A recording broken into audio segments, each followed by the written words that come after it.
नमस्कार, स्पोर्ट्स 9 में आप सभी का स्वागत है। मैं हूं शिवेंद्र, हमारे साथ हैं स्पोर्ट्स 9 के हमारे सहयोगी कुणाल और बातचीत करेंगे खुशी के रंग में पड़ा भंग। हिंदुस्तान में वैसे भी कई ऐसी जगहें हैं जहां पर हफ्ते भर होली का रंग जो है वो चलता रहता है और वैसे भी अभी भी चेहरे पर वो रंग जो है ना चटक उसकी आपको छाप दिखाई देगी लोगों के। लेकिन हमारे यहाँ एक कहावत है, रंग में भंग पड़ना, यानी कुछ ऐसा हो जाना जो आपके स्वाद को थोड़ा सा खराब कर दे, थोड़ा सा मन खट्टा कर दे। अब ये रंग में भंग कैसे पड़ा?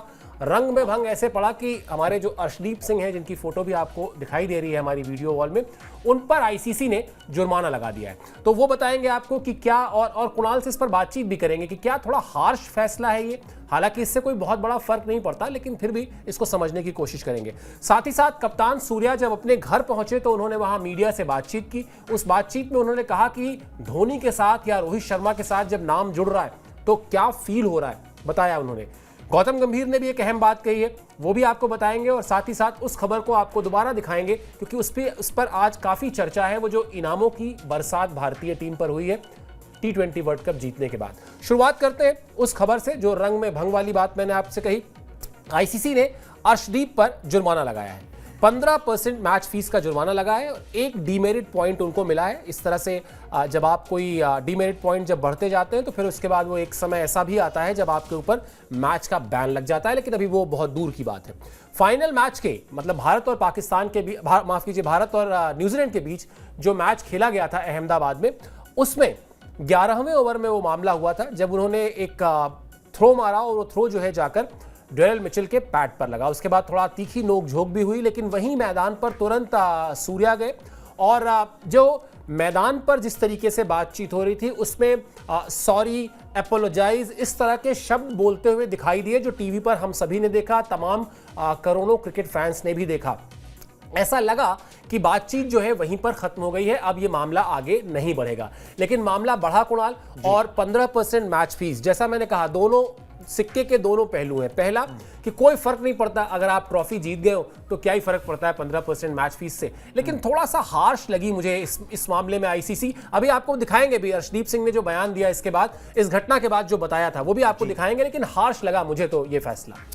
देखिए, हार्श तो नहीं है, मैं हार्श नहीं कहूँगा, रूल्स आर रूल्स और वो हर एक के लिए, चाहे आप जीते हो हारे हो, दैट डजंट मैटर, ठीक है। मगर ये कि रूल्स होते हैं। हालांकि बहुत ही लाइटली दोनों ने लिया, उस समय हो गया हीट ऑफ द मोमेंट में। बॉल जो है उन्होंने एक शॉट खेला सीधा अर्शदीप के हाथों में, कि 11वां ओवर था। अर्शदीप ने उठा के गेंद को फेंका तो उनके पास जो है वो जाके पाँव पे जो है वो लगी। उसके बाद जो है वो बड़े आक्रामक अंदाज में मिचेल जो है, डेरिल मिचेल भी आगे बढ़े, उन्होंने अंपायर से जो है शिकायत की। अर्शदीप को अपनी गलती का एहसास था, उन्होंने कोई बहसबाजी नहीं की और उसके बाद जो है वो अपना दोबारा से जो गेंद करने चले गए। सूर्य कुमार यादव ने वहाँ माफ़ी भी मांगी। मैच के बाद जब हर्षा भोगले इंटरव्यूज़ कर रहे थे सबका, जो कमेंटेटर हैं, तो उन्होंने अर्शदीप का करने वाले थे तो अर्शदीप उस समय भाग के वो गए डेरिल मिचेल के पास। उन्होंने बोला कि मुझे पता है कि मैं कितना भी बोलूँगा तुम मानोगे नहीं, मगर आई एम रियली सॉरी, ठीक है। उन्होंने ये बात डेरिल मिचेल को बोली, दोनों ने हाथ भी मिलाया, बात खत्म हो गई। फिर हर्षा भोगले ने भी उनसे पूछा कि भाई मैं तो आपसे बात करने वाला था, आप भाग गए।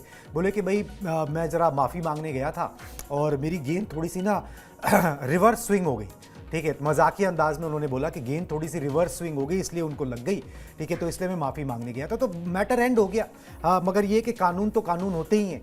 आपने चाहे गाड़ी अगर सड़क पे चला रहे हो, आपने किसी को टच कर दी, ठीक है, या फिर आपने रेड लाइट जंप कर ली, उसके बाद आपने माफ़ी मांग ली, आपको एहसास हो गया, कुछ भी हो गया, मगर रूल्स आर रूल्स, फाइन तो आपको भरना पड़ेगा। वो फाइन जो है अर्शदीप को भरना पड़ेगा, फ़र्क नहीं पड़ता है उससे, वो बात आपकी सही है, मगर कायदा तो कायदा है ना भाई, उसी हिसाब से चला जाएगा। दूसरा ये कि पिछले 24 महीने में मिला उन्हें ये पहला डीमेरिट पॉइंट है। अगर 24 महीने के अंतराल में आपको 4 डीमेरिट पॉइंट मिलते हैं तो आप पे बैन लगाया जा सकता है, 1 टेस्ट मैच का, 2 वनडे मैच का, 2 T20I मैचेस के, तो वो खतरा भी नहीं है, तो किसी तरफ से कोई नुकसान नहीं है। मगर ये कि हाँ, एक चीज़ हो गई थी तो जो धारा लगती है वो धारा लगाई गई और उसमें जो भुगतना पड़ता है दंड, वो अर्शदीप को भुगतना पड़ेगा। बिल्कुल, और मैं फिर अभी एक बार और काउंटर करूंगा इसका। दिखाइए जरा जो बयान उन्होंने दिखाया, जो कहा, मैंने डेरिल मिचेल से जाकर माफ़ी मांग ली थी, जो भी कुणाल बहुत अच्छे से उन्होंने एक्सप्लेन भी किया। मैंने जो थ्रो किया वो थोड़ा रिवर्स स्विंग हो गया और गेंद जाकर उनके पैड पर लग गई थी। मैंने उनसे खेद व्यक्त कर दिया था, मैंने जानबूझकर ऐसा नहीं किया था।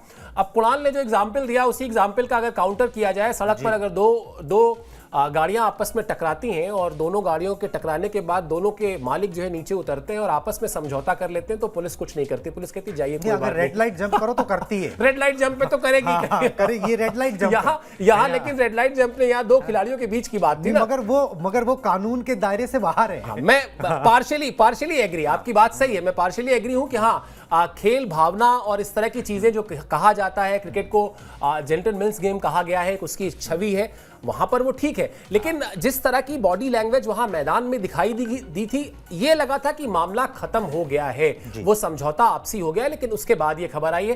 खैर, जैसा कुणाल ने बहुत अच्छे से एक्सप्लेन कर दिया कि 4 डीमेरिट पॉइंट आएंगे तब जाकर वो नौबत आएगी या वो खतरा आएगा कि आप पर बैन लग सकता है। ऐसा होना नहीं है, बहुत दूर की बात है। तो कुल मिलाजुलाकर 15% का मैच फीस, इससे ज़्यादा कुछ है नहीं, और वो भी कुछ नहीं है क्योंकि उसकी भरपाई उन इनामों की बरसात से हो जाएगी जिसका जिक्र हम आगे करेंगे। चलिए, सूर्या पहुंच गए अपने घर। सूर्या अपने घर पहुंचे, मतलब फाइनल खेलने के बाद भारतीय टीम अलग अलग जहां जहां के खिलाड़ी हैं उन शहरों में पहुंची, सूर्या भी पहुंचे, वहां मीडिया वाले पहुंचे। और तब तक वो सूर्या जब जीते थे तो उन्होंने कहा था कि अभी सिंक इन नहीं हो रहा है, अभी ये लग नहीं रहा है कि हमने जीत लिया है ये वर्ल्ड कप, थोड़ा सा समय लगेगा। तो वो समय भी बीत चुका था। अब सूर्या ये देख रहे हैं कि किस तरीके से लगातार सोशल मीडिया से लेकर मेन स्ट्रीम मीडिया तक हर जगह तारीफों के पुल बंधे हुए हैं। गावस्कर जैसे, कुणाल आप उनको बहुत कोट करते हैं, गावस्कर जैसे प्योरिस्ट खिलाड़ी ने कह दिया कि ये भारतीय टीम का सबसे सुनहरा दौर है।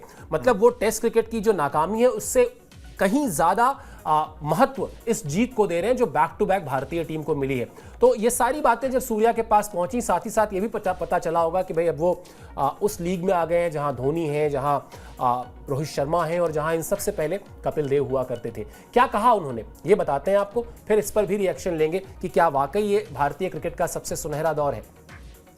धोनी और रोहित की एलीट कंपनी में आकर अच्छा लग रहा है। अब धीरे धीरे इस जीत का एहसास हो रहा है। इतने बड़े खिलाड़ियों के साथ अपने नाम की चर्चा सुनना एक बहुत ही खास एहसास है। मैं आगे भी ऐसा ही करना चाहूंगा और देश के लिए और ट्रॉफी जीतने में सहयोग करूंगा। अपना मिशन तो उन्होंने उसी दिन बता दिया था कुणाल की। अब 2028 का जो LA ओलंपिक्स है, T20 फॉर्मेट में वहां क्रिकेट को भी शामिल किया गया है। बरसों बरस के बाद क्रिकेट की ओलंपिक में एंट्री हुई है, वापसी हुई है कहना चाहिए, तो वो तो उन्होंने बता दिया था। लेकिन गावस्कर का ये बयान, आप क्या कहेंगे? वाकई क्या हमको T20 वर्ल्ड कप में बैक टू बैक मिली इस जीत को टेस्ट क्रिकेट की नाकामी से ज़्यादा इंपॉर्टेंस देनी चाहिए, जिसको कि हम कह सकें कि हाँ ये वाकई सुनहरा दौर है? नहीं, दो अलग अलग बातें हैं। मतलब अब अगर अब उसी गाड़ी वाले एग्जाम्पल को ही और आगे कर लेते हैं तो शहर में गाड़ी चलाना और हाईवे पे गाड़ी चलाना दो अलग अलग बातें हो जाती हैं। तो भाई आप उसको कैसे कंपेयर कर सकते हो? अगर आप अपनी गली मोहल्ले में या फिर शहर में अच्छी गाड़ी चला रहे हो तो ठीक है, आपने एक फॉर्मेट में अच्छा किया है, आपने T20 में अच्छा किया, इसको सेलिब्रेट करना चाहिए। और उस सेलिब्रेशन से कम सेलिब्रेशन नहीं होना चाहिए जो 2024 में हुआ था, क्योंकि उतनी बड़ी जीत है। आपने एक कामयाबी हासिल की है, आपने बहुत बड़े बड़े सुपरस्टार खिलाड़ियों के बिना ये कामयाबी हासिल की है, मगर इसका कंपैरिजन नहीं किया जा सकता। दो एरास को कंपेयर नहीं किया जा सकता। दो अलग अलग एरा में खेले हुए क्रिकेटर्स को अलग अलग सिचुएशन थी, उस समय की डिमांड अलग थी। वैसे ही दो अलग अलग फॉर्मेट्स को कंपैरिजन नहीं किया जा सकता कि भाई वहां की भरपाई यहां पर हो गई, व्हाइट बॉल की भरपाई जो है वो रेड बॉल में हो गई। व्हाइट बॉल के अंदर इंडिया की सुप्रीमेसी है, ये पाकिस्तान भी मान रहा है। पाकिस्तान के चैनल्स अगर आप देख लो, उनके ब्रॉडकास्ट अगर आप देख लो, तो वहां पर वो ये मान रहे हैं कि इंडिया ने जिस तरीके की ICC की ट्रॉफीज जीती है, एशिया कप जीता है, व्हाइट बॉल में सुपरमेसी दिखाई है। और ना सिर्फ इंडियन मेंस क्रिकेट में, वुमेन्स क्रिकेट में, अंडर 19 लेवल पर, बाकी सब जगहों पर वो कामयाबी आपने रेड बॉल में नहीं रेप्लिकेट की है, वो नहीं हुई है। तो उससे कोई, वो एक अलग मैटर है, उस मैटर को इससे छुपाया नहीं जा सकता। मगर हाँ, लिवरेज आपको जरूर मिलता है, कप्तान को लिवरेज मिलता है। वो कप्तान तो आपका टेस्ट कप्तान तो यहाँ खेल ही नहीं रहा, मगर उसके कोच को जरूर मिलता है। जहां तक बात सूर्या की रही, तो सूर्या को एक्सटेंशन जरूर मिलता है। अगर आप ये देखें कि पिछले कुछ टाइम में उनका बल्ला नहीं चल रहा था, इस वर्ल्ड कप से पहले बल्ला नहीं चल रहा था, फिर वो एक दो अच्छी पारियां आई, इस वर्ल्ड कप में भी एक दो अच्छी पारियां आई। ऐसा नहीं है कि उन्होंने संजू सैमसन की तरह जो है परफॉर्मेंस दी हो, मगर उसकी कोई बात नहीं करेगा। वो बातचीत जो है ना, वो फिर अंडर द कारपेट चली जाएगी कि आपका कप्तान जो है वो बल्ले से उतनी अच्छी परफॉर्मेंस नहीं दे रहा जिसके वो काबिल है, जो जैसा वो था, जिस तरीके से वो परफॉर्मेंस करता था, मिस्टर 360 ये वो।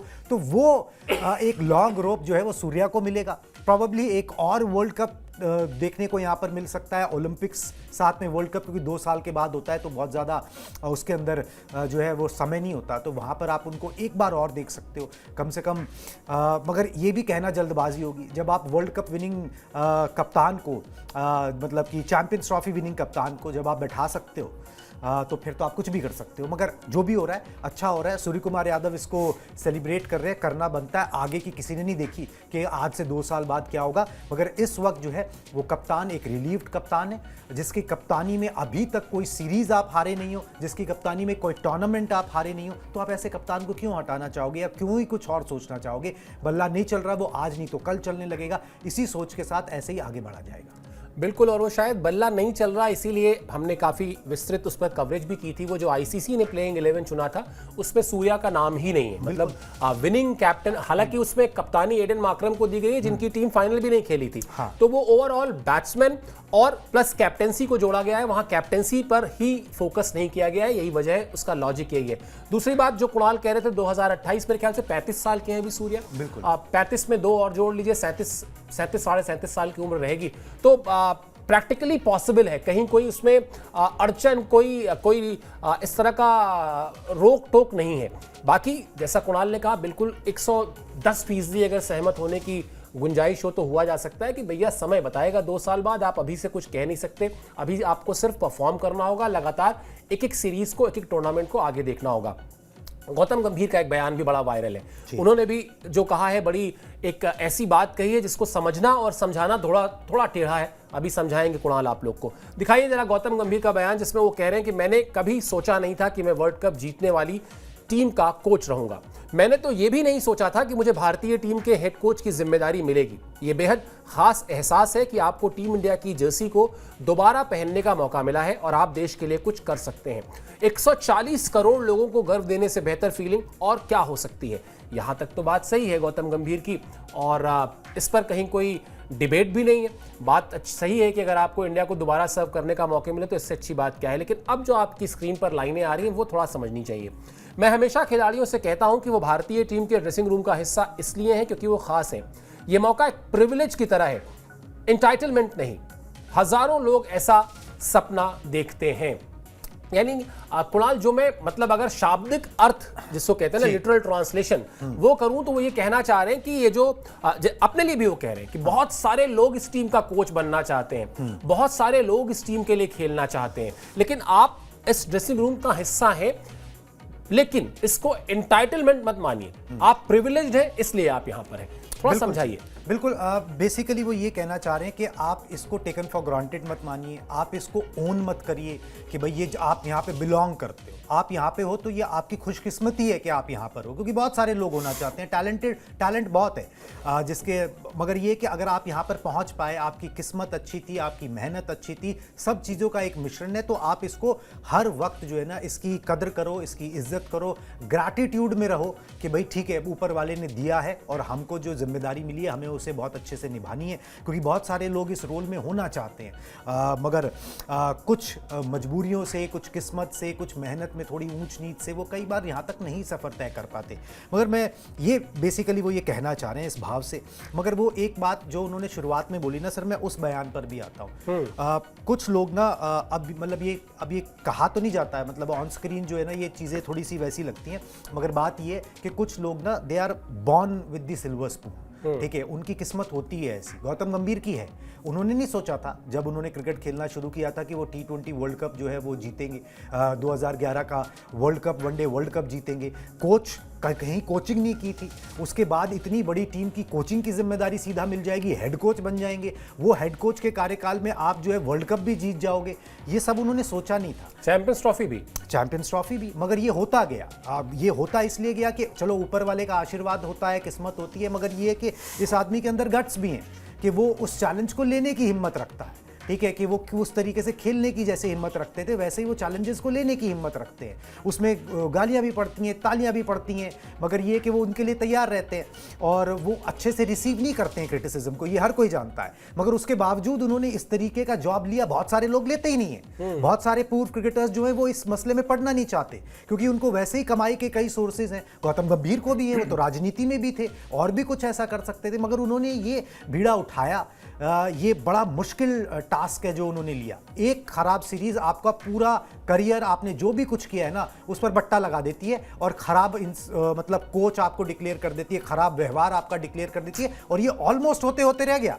ये हो अगर ये T20 world cup India team नहीं जीती होती तो ये गौतम गंभीर की कोचिंग जो है वो खतरे में पड़ जाती। फिर लोग गिनाते, हम भी गिनाते कि भाई टेस्ट में अच्छा नहीं किया, वनडे में नहीं हो रहा है और जो कर रहे थे उनको बाहर कर दिया। ये सारी बातें मतलब उस 1 मिनट के अंदर यूं हो सकती थी दूसरी तरफ की, मगर उन्होंने ये रिस्क लिया, रिवॉर्ड उनको मिला और वो तो बोलते ही हैं कि भाई हम high risk high reward game जो है खेलना चाहता हूँ, तो वो खेल रहे हैं। बिल्कुल, वैसे ये बात सही है आपकी कि 2007 का वो T20 वर्ल्ड कप जो भारतीय टीम ने 83 के बाद पहला वर्ल्ड कप जीता था, वहाँ पर उनके फाइनल में सबसे ज़्यादा रन थे। उसके बाद 28 साल के बाद 1983 के जो 2011 में वर्ल्ड कप जीता था, वहाँ पर उनके सबसे ज़्यादा रन थे फाइनल्स में।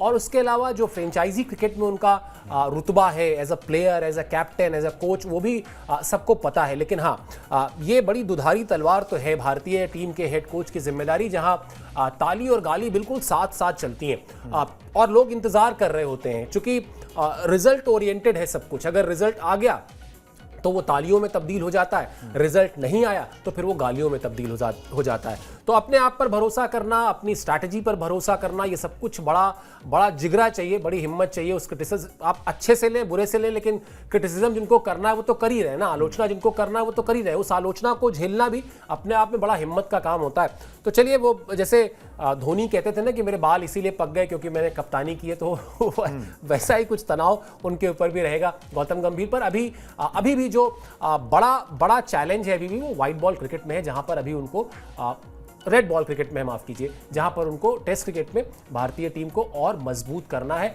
वर्ल्ड टेस्ट चैंपियनशिप एक बड़ा मंच है जहां पर वो इसके लिए प्रयास कर सकते हैं। चलिए, 150 करोड़ के करीब बारिश हुई है, मतलब BCCI ने जो अनाउंसमेंट की और जो ICC ने अनाउंसमेंट की, दोनों की रकम अगर जोड़ दें तो ये 150 करोड़ प्लस ही है। दिखाइए पहले खबर, फिर कुणाल का एक बड़ा फेवरेट स्टेटमेंट है, वही आएगा, मुझे तो पता है, लेकिन फिर उस पर बात करेंगे। BCCI ने किया बम्पर प्राइज मनी का ऐलान और T20 वर्ल्ड कप जीतने वाली टीम को 131 करोड़ रुपए के इनाम की घोषणा की गई है। न्यूजीलैंड को हराकर T20 वर्ल्ड कप भारत ने जीता था और ICC की तरफ से भी तकरीबन 28 करोड़ रुपए मिलने हैं। तो जो इनाम है वो 150 करोड़ के पास हो गया। अब चलिए, BCCI ने जो कहा, इस इनाम की जो जानकारी दी ऑफिशियल, उसके साथ साथ एक छोटी सी स्टेटमेंट भी आई, वो स्टेटमेंट भी आपको दिखा देते हैं, फिर कुणाल से एक ही बार में बातचीत करेंगे। भारतीय क्रिकेट कंट्रोल बोर्ड खिलाड़ियों, सपोर्ट स्टाफ और चयनकर्ताओं को एक बार फिर ऐतिहासिक जीत के लिए बधाई देता है, साथ ही भविष्य के लिए सफलता की शुभकामनाएं। बड़ा एक प्रिसाइज सा, बहुत छोटा सा एक स्टेटमेंट है।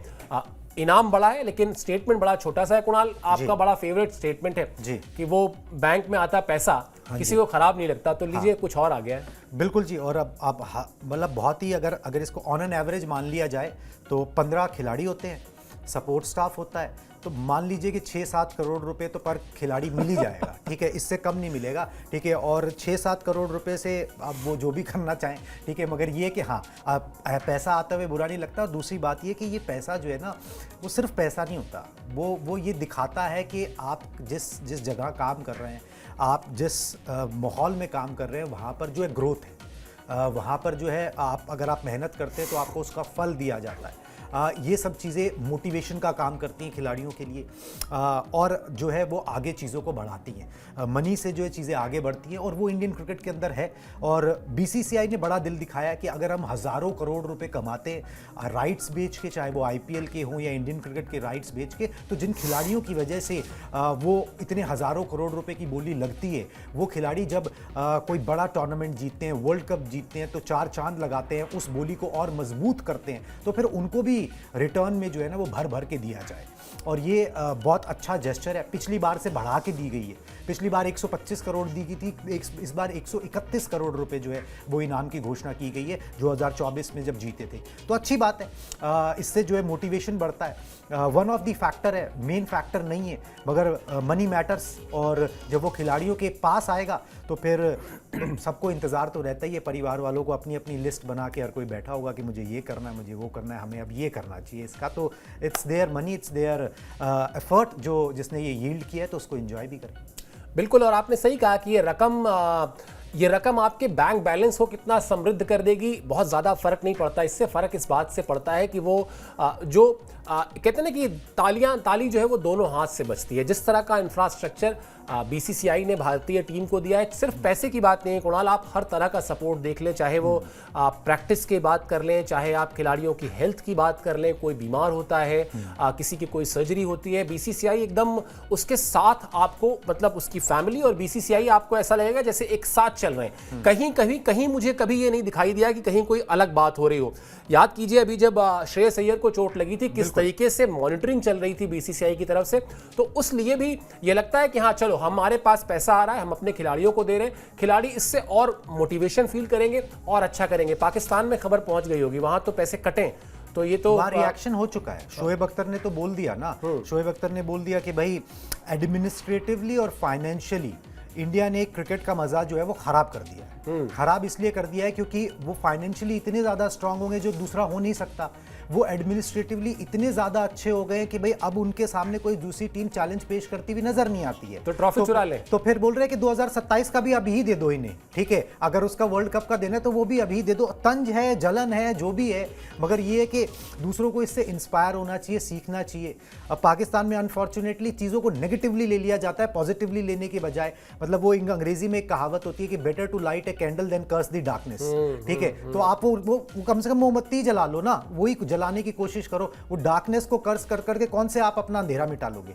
बिल्कुल, शोएब अख्तर अगर यहाँ पर अपने क्रिकेट बोर्ड के मुखिया को ये सलाह देते कि वो ट्रॉफी जो एशिया कप वाली आपने रखी हुई है अभी तक आपने दी नहीं है, वो दे दीजिए, थोड़े से रिश्ते ठीक कर लीजिए बीसीसीआई के साथ, तो कम से कम आज नहीं, आज से 5 साल बाद, 10 साल बाद कुछ तो बेहतरी में आएगा पाकिस्तान क्रिकेट बोर्ड। वरना यही हालत रहेगी और 2028 या 2029 या 2030 जितने भी सालों में जो आईसीसी के टूर्नामेंट होने, वहां पाकिस्तान ऐसे ही हारता रहेगा जैसे इस बार हारा है। तो खेल पर ध्यान दें, खेल के स्तर पर ध्यान दें, बाकी चीजें बाद में होंगी।